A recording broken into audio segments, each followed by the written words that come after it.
Hi. முந்தின video நம்ம ப்ளவுஸோட இப்போ கவுனோட மேலே பார்ட்டு ஸ்லீவ் நம்ம பார்த்தோம், கட்டிங் ஸ்டிச்சிங் அப்படின்னு. அடுத்தது வந்து நம்ம ஸ்கர்ட் பக்கம்.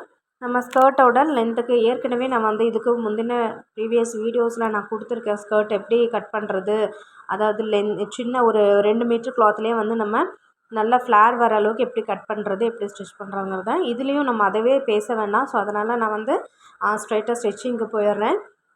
3 பீஸ் கிடைக்கும் நம்மளுக்கு ஸ்கர்ட் பார்ட் லைனிங்கில் கட் பண்ணும்போது.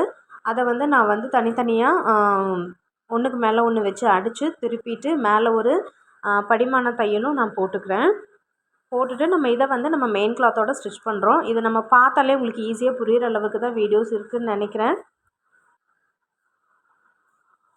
ஸோ நம்ம வீட்டில் லேடிஸ் வந்து மோஸ்ட்லி நம்ம குழந்தைங்கள்லாம் ஸ்கூலுக்கு போன பிறகு, ஹஸ்பண்ட் வேலைக்கு போனதுக்கப்புறம் நம்ம ஃப்ரீயாக இருக்கிற டைமில் இந்த மாதிரி ஏதாவது நம்மளுக்கு வருமானம் வர மாதிரியான தொழிலை நம்ம செஞ்சு நம்ம வருமானம் ஈட்டுறதை நம்ம பார்க்கணும். ஸோ எப்போவுமே வந்து ஹஸ்பண்ட் வேலைக்கு போகிறாரு, அவர்கிட்டயே நம்ம வந்து அமௌண்ட் வாங்கிக்கலாம் அப்படிங்கிறத வந்து இல்லாமல் நம்மளும் வந்து ஒரு தனிப்பட்ட முயற்சி எடுத்து நம்ம இந்த மாதிரியான விஷயங்கள் செய்யலாம். டெய்லரிங் மட்டும் இல்லை, வீட்டில் நிறையா வேலைகள் வந்து இப்போது கிடைக்கிது. ஒர்க் ஃப்ரம் ஹோம்னு சொல்லிட்டு நிறைய லேடிஸ்க்கு கிடைக்கிது. ஸோ ஃபஸ்ட்டெல்லாம் இந்தளவுக்கு ஜாப்பு ஆப்பர்ச்சுனிட்டிஸ்லாம் இல்லை நம்ம அம்மாவோட இதுலலாம். இப்போ வந்து நம்மளுக்கு நிறையாவே கிடைக்கிது. ஸோ அதை வந்து நம்ம வேஸ்ட் பண்ணாமல் வீட்டில் ஃப்ரீயாக இருக்க டைமில் நம்ம டைம் வேஸ்ட் நிறையா பண்ணுவோம். ஃபோன் பார்க்குறது, டிவி பார்க்குறது அப்படிங்கிறதுனால. ஆனால் அதெல்லாம் நம்ம விட்டுட்டு ஒரு லேசினஸ் எல்லாம் விட்டுட்டு இந்த மாதிரியான ஒரு சின்ன வேலையை நம்ம எடுத்து பண்ணும்போது நம்மளுக்கும் வந்து அந்த சோம்பேறித்தனம் எல்லாமேயும் இருக்கும். அண்ட் தென் நம்ம வந்து ப்ராஃபிட் ஏர்ன் பண்ணலாம். ஸோ இதில் வந்து நான் ரொம்ப இதாக தான் கற்றுக்கிட்டேன். ரொம்ப டீப்பாக போயெல்லாம் இந்த டெய்லரிங் கற்றுக்கல. சும்மா மேலால் போய் கற்றுக்கிட்டது தான். அதுக்கப்புறம் நிறைய வீடியோஸ் பார்த்து தான் நிறைய கற்றுக்கிட்டேன் நான். இந்த மாதிரி பேசிக் டெய்லரிங் கற்றுக்கிட்டவங்களே வந்து நமக்கு மிஷினை நல்லா இது போட தெரிஞ்சாலே போதும். நம்மளுக்கு கட்டிங் எப்படி போடுறது அப்படிங்கிறது தெரிஞ்சாலே போதும். நிறைய இப்போ சேனல்ஸில் சொல்லி கொடுக்குறாங்க. பார்த்தாலே நம்மளுக்கு ஈஸியாக தெரிகிற அளவுக்கு. ஸோ அதெல்லாம் வச்சு நம்ம டைம் வேஸ்ட் பண்ணாமல் யூஸ் பண்ணிக்கலாம் இந்த மாதிரி. நான் வந்து அந்த லைனிங்கோட சென்டர் பார்ட் மார்க் பண்ணிடுறேன். 2 பீஸையும் ஜாயின் பண்ணிவிட்டேன். ஜாயின் பண்ணிவிட்டு இப்போ சென்டர் பார்ட் மார்க் பண்ணிவிட்டு மெயின் கிளாத்தை நான் எப்படி பண்ணியிருக்கேன்னா, அந்த இடுப்பு சுற்றளவு வந்து நமக்கு வந்து 14 இன்ச்சஸ் வந்து நம்மளுக்கு இடுப்போட சுற்றளவு சீம் அலவன்ஸோடு சேர்ந்து. அதை வந்து நான் வந்து ப்ளீட்ஸ் ஃபார்ம் பண்ணி 14 இன்ச்சஸ்க்கு வந்து நான் இந்த மாதிரி தைச்சி எடுத்து வச்சுருக்கேன் ஆல்ரெடி. ஸோ இதுலேயே நம்ம வந்து சென்டர் மார்க் பண்ணிக்கலாம். மார்க் பண்ணிவிட்டு லைனிங்கோட சென்டரையும் மெயின் பீஸோட சென்டரையும் வச்சு 2 பக்கமும் ஜாயின் பண்ணிக்கலாம். நான் எல்லா வீடியோலையுமே வந்து சென்டர்லேருந்து தான் நான் ஜாயின் பண்ணுவேன். ஒரு பக்கத்துலேருந்து இன்னொரு பக்கத்துக்கு நம்ம ஜாயின் பண்ணும்போது சின்ன ஒரு மாறுதல் வரலாம். நல்லா ஈஸியாக ரொம்ப தைச்சி பழகினவங்களுக்கு அது ஓகே. நம்ம ஒரு வேளை பிகினஸாக இருக்கலாம், இல்லை ஓரளவுக்கு தான் தைக்க தெரியும் அப்படிங்கிறத நம்ம இதவே நம்ம ஃபாலோ பண்ணோம்னா நீட்டான ஃபினிஷிங் கிடைக்கும். ஸோ அதே மாதிரி பண்ணிவிட்டு அடுத்த பக்கத்தையும் நான் அதே மாதிரி ஜாயின் பண்ணுறேன்.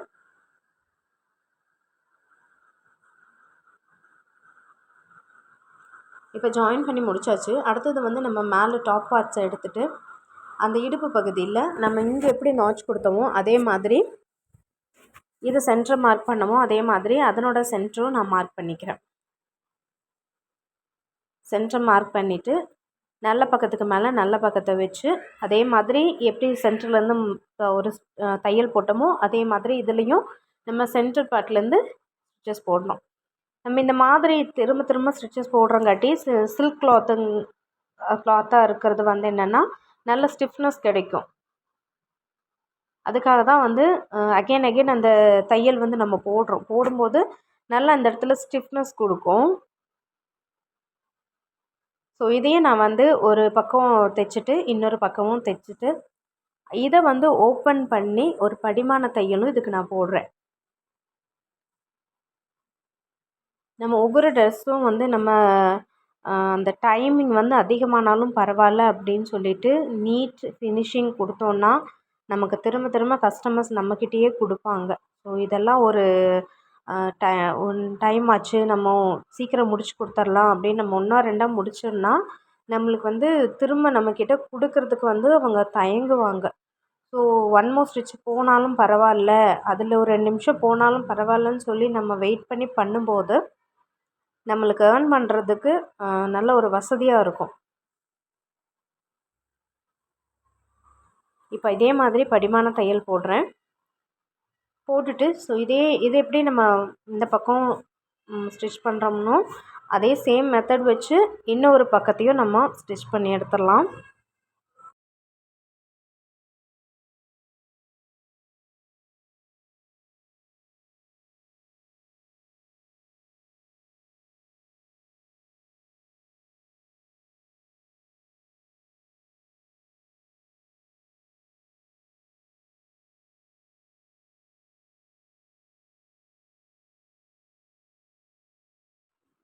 இப்போ தைச்சி எடுத்தாச்சு. இப்போ பார்க்கும்போது நீட்டாக இருக்குது. ஃப்ளீட்ஸ் வந்து குட்டி குட்டியாக தான் இந்த வாட்டி வச்சுருக்கேன் நான்.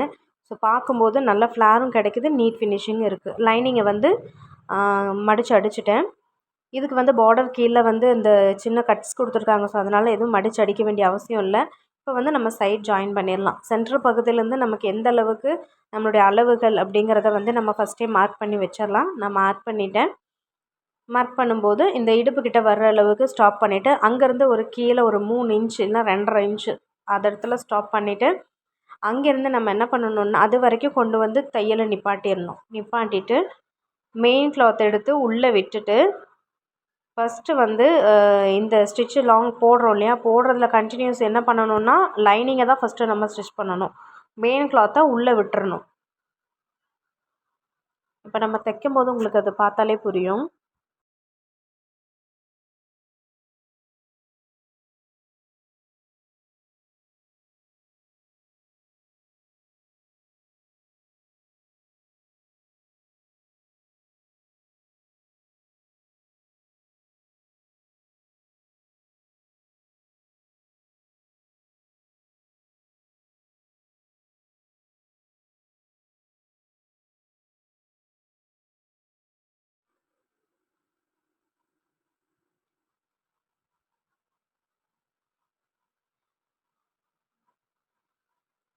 இப்போ இடுப்புக்கிட்ட கொண்டு வந்தாச்சு. ஸோ அதுக்கப்புறம் நம்ம அந்த நிறைய அந்த ப்ளீட்ஸ் வச்சுருக்கோம்.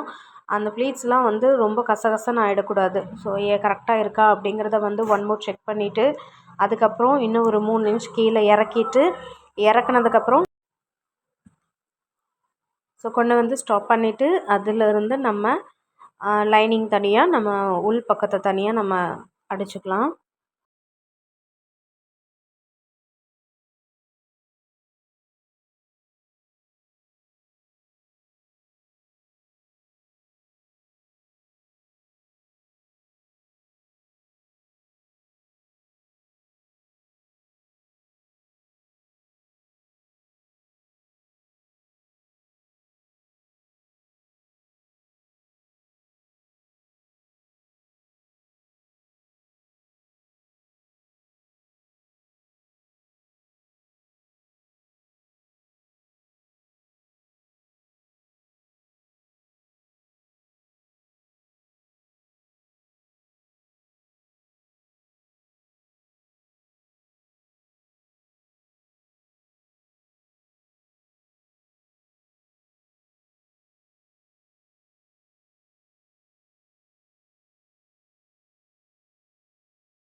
ஸோ அங்கங்கே நம்ம வந்து மடங்கும் போது என்னென்னா கீழே வந்து பீசஸ் வந்து ஒன்றுக்கு கீழே ஒன்று மேலே ஒன்று கீழேயா போகிறதுக்கு சான்சஸ் இருக்குது. அதை நம்ம வந்து மேலேயே வந்து கரெக்ட் பண்ணி எடுத்துடணும்.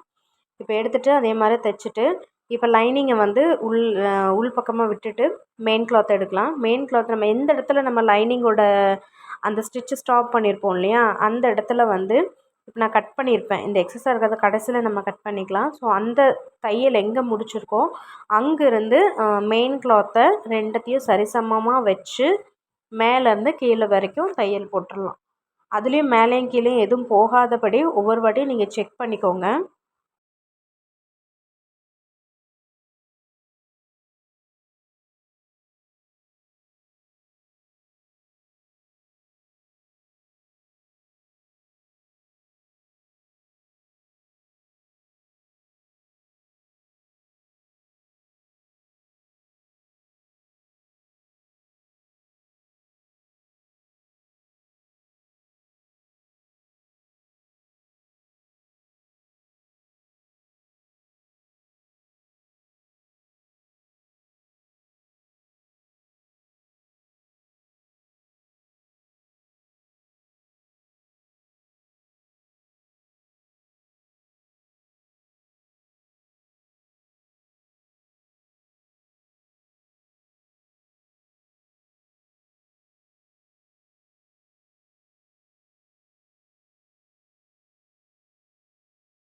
இந்த மாதிரி கீழே வரைக்கும் நம்ம செக் பண்ணி ஒரே மாதிரி வருதா அப்படின்றத பார்த்துட்டு தைச்சி எடுத்துக்கலாம். இப்போ எக்ஸஸாக இருக்கிற கிளாத்தை வந்து நம்ம கட் பண்ணிவிட்டு ஓவர்லாக் அடிக்கிறதுனா அடிச்சுக்கலாம். ஸோ இதுதான் இதனோட ஃபைனல் லுக்.